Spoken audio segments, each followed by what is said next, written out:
Assalamualaikum warahmatullahi wabarakatuh. Sebelumnya perkenalkan, saya Aisyah Hairianti dengan NIM C1 channel 23049 dari program studi S1 Akuntansi Universitas Jambi.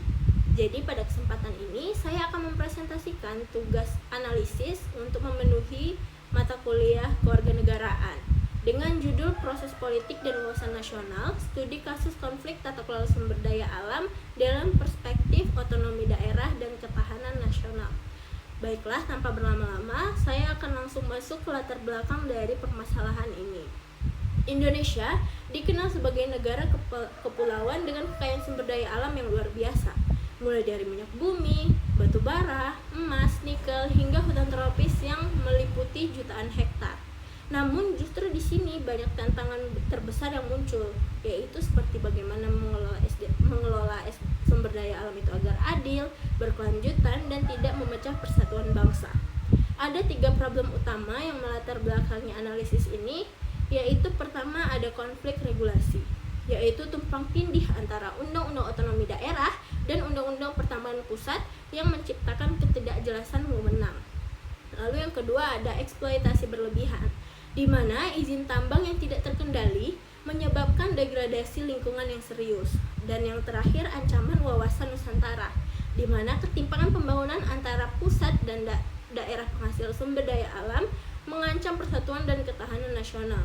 Jadi ketiga persoalan tadi bukan sekedar masalah teknis, ini adalah persoalan politik dan kebangsaan yang fundamental. Selanjutnya saya akan membahas kasus. Untuk menjawab ketiga pertanyaan tadi, saya mengambil kasus yang sangat konkret dan aktual, yaitu industri nikel di Morowali, Sulawesi Tengah dalam rentang tahun 2017 hingga 2023. Mengapa saya mengambil kasus ini? Karena kawasan Morowali menjadi epicentrum booming nikel Indonesia sekaligus arena konflik tata kelola yang paling kasat mata. Jadi kronologinya adalah yang pertama, pemerintah pusat menerbitkan ratusan izin usaha pertambangan atau IUP secara masif tanpa koordinasi yang memadai dengan pemerintah daerah Morowali. Akibatnya, Pemda kehilangan kendali atas reklamasi lahan dan pengolahan limbah industri nikel. Konflik horizontal pun tidak terhindarkan, pecahnya di antara warga lokal, pekerja migran dari luar daerah, dan perusahaan-perusahaan asing yang mendominasi kawasan industri. Lalu dampaknya terhadap wawasan nasional apa? Yang pertama yaitu deforestasi, mencapai 27.000 hektar kawasan hutan. Angka ini tercatat dalam laporan status hutan Indonesia oleh Kementerian LHK di tahun 2021. Yang kedua, pendapatan royalti sumber daya alam yang masuk ke negara tidak sebanding sama sekali dengan tingkat kesejahteraan masyarakat lokal di Morowali. Dan yang terakhir, dan yang paling mengkhawatirkan dari perspektif wawasan nasional, yaitu dominasi tenaga kerja asing dalam zona industri nikel mulai mengancam dimensi kedaulatan kita sebagai bangsa. Lalu selanjutnya analisis dalam proses politiknya.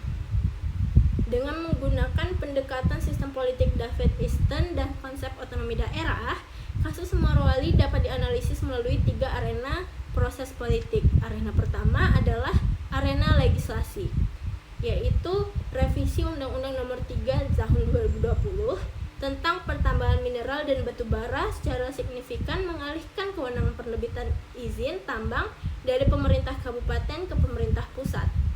Pergeseran kewenangan ini adalah hasil dari lobby insentif keindustrian pertambangan di DPR, sebuah cerminan nyata dari politik transaksional.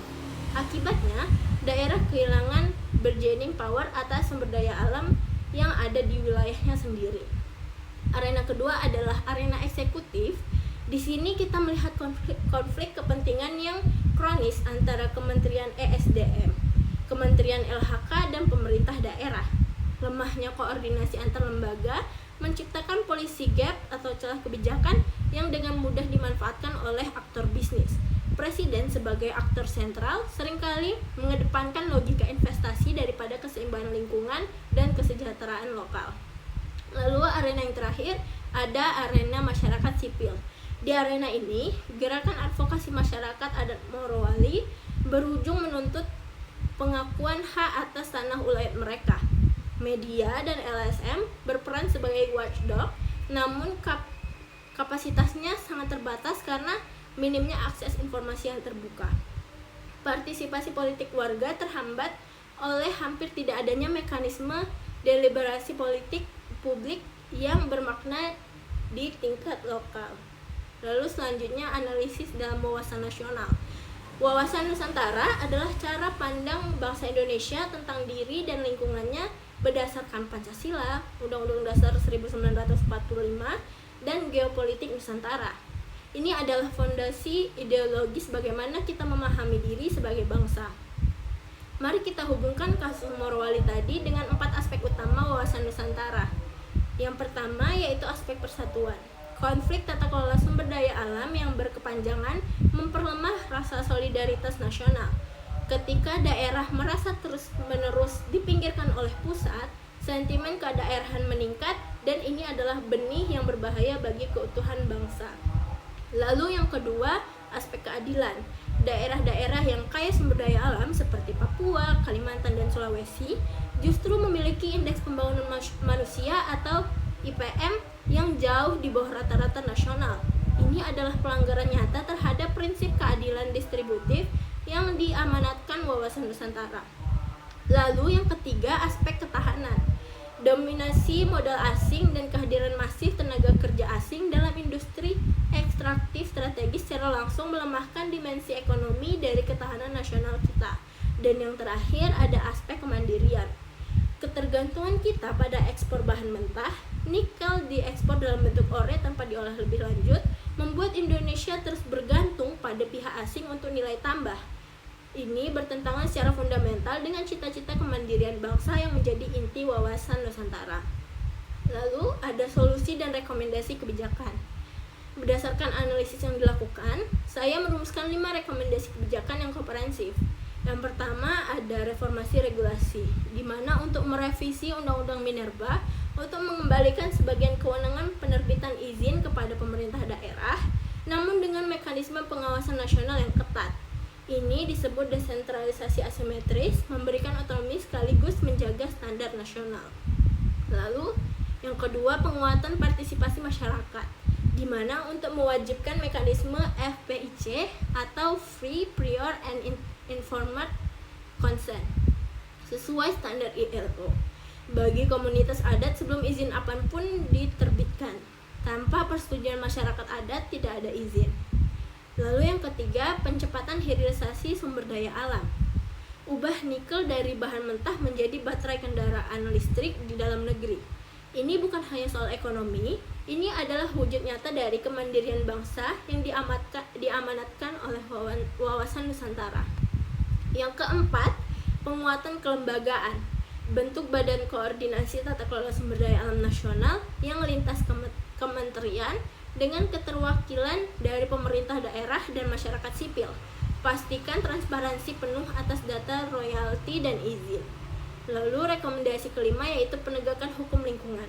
Terapkan sanksi pidana yang tegas bagi pelanggar izin lingkungan dan aktifkan kembali pengawasan berbasis GIS secara real time oleh KLHK terhadap seluruh kawasan konsesi tambang.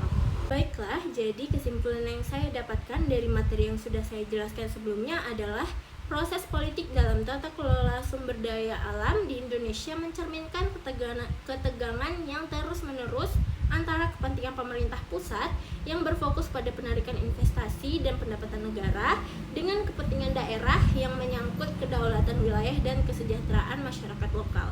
Konflik tata kelola nikel di Morowali menjadi bukti nyata bahwa kegagalan dalam politik berdampak langsung pada aspek persatuan, keadilan, ketahanan, dan kemandirian bangsa sebagaimana diamanatkan dalam wawasan Nusantara. Untuk mengatasi permasalahan tersebut, diperlukan solusi yang menyeluruh dan komprehensif, mencakup reformasi regulasi, penguatan partisipasi masyarakat lokal, pencepatan hilirisasi industri, serta penegakan hukum lingkungan yang konsisten dan tidak tebang pilih. Pada akhirnya, pengelolaan sumber daya alam yang benar-benar berpijak pada nilai-nilai wawasan Nusantara merupakan persyaratan utama bagi terwujudnya Indonesia yang berdaulat, mandiri, dan berkepribadian sesuai dengan amanat pasal 33 Undang-Undang Dasar 1945 bahwa sumber daya alam adalah milik bangsa, dikelola untuk sebesar-besar kemakmuran rakyat. Sekian presentasi dari saya, kurang dan lebihnya saya mohon maaf. Wassalamualaikum warahmatullahi wabarakatuh.